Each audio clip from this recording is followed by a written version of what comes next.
அவர்கள் செய்திருக்கக்கூடிய கைங்கரியம் கலியுகத்திலே பஞ்சமுக ஆஞ்சநேய சுவாமியுடைய சன்னதி இங்கே இருக்கும் வரை அவருடைய ஒரு கைங்கரியமானது தொடர வேண்டும் என்று அவருடைய பாதங்களிலே பிரார்த்தித்துக் கொண்டு ஆஞ்சநேயன் அஞ்சிலே ஒன்று பெற்றான், அஞ்சிலே ஒன்றை தாங்கி, அஞ்சிலே ஒன்று ஆளாக ஆலயத்தாக ஏகி, அஞ்சிலே ஒன்று பெற்ற அனைத்து கண்டு அயலாதூரில் அஞ்சிலே ஒன்றை வைத்தான்.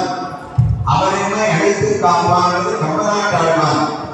ஒரே ஒரு பாசனத்திலேயே நமக்கு இங்க 5 புறப்படவும் அனுமான் எடுத்து இருக்கிறார். பஞ்சமுகம் அந்த 5 என்பதற்கு கம்பன் அற்புதமான ஒரு பாசனத்தை எழுதியுள்ளார். இந்த ஒரு பாட்டை நாம் கேட்டாலோ இல்லை வாழ்க்கையை தினமும் ஒருமுறை சொன்னாலே ராமாயணத்திலே இருக்கக்கூடிய சுந்தரகாண்டத்தை நாம் கேட்ட பலனும் படித்த பலனையும் நமக்கு அனுமானவர் அறிவிக்கிறார். 5லே ஒன்று பெற்றான்.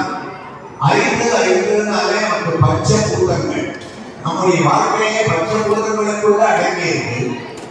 நீர், நிலம், நெருப்பு, ஆகாயம், காற்று, இது பஞ்சபூதங்கள். பிருத்திவி, அப்பு, தேஜஸ், வாயு, ஆகாசம். இது இல்லாம நம்ம எதுவுமே வாழ்க்கையில நீரின்றி அமையா உலகம்னு நீர் இல்லாம இருக்க முடியாது, காற்று இல்லாம சுவாசிக்க முடியாது, தீ இல்லாம நம்ம சாப்பிட முடியாது, ஆகாசம் இல்லாம பெரிய உலகத்தில் இருக்க முடியாது. நமக்கு பஞ்சபூதங்களும் முக்கியமாக அமைகிறது.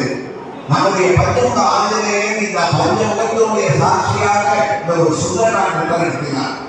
ராமாயணம் முழுக்க கேட்க முடியாதவர்கள் கூட சுந்தரகாண்டத்தை கேட்டால் ராமாயணம் முழுக்க கேட்க பலன் அப்படின்றது நமக்கு தெரியும். இந்த பஞ்சமுகத்தில் 5லே ஒன்று பெற்றால் பஞ்சபூதங்கள் ஒன்றானே வாயு பகவானால் பெற்றெடுக்கப்பட்டவன் நம்முடைய ஆஞ்சநேய சுவாமி.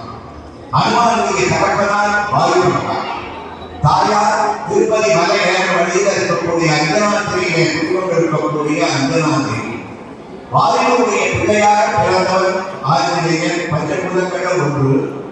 அவர் 5லே ஒன்றை தாவி பஞ்சபூதங்கள்ல ஒன்றான கடலை தாண்டினார். நீரை தாண்டிதான் கங்கைக்கு போனார். நம்ம நாகஸ்வரம் கங்கையில வந்திருக்கார். ஆனா நம்ம ஆஞ்சநேயன் நீரை தாண்டி கங்கைக்கு போனார். அவர் அந்த நீரை தாண்டினதுனால 2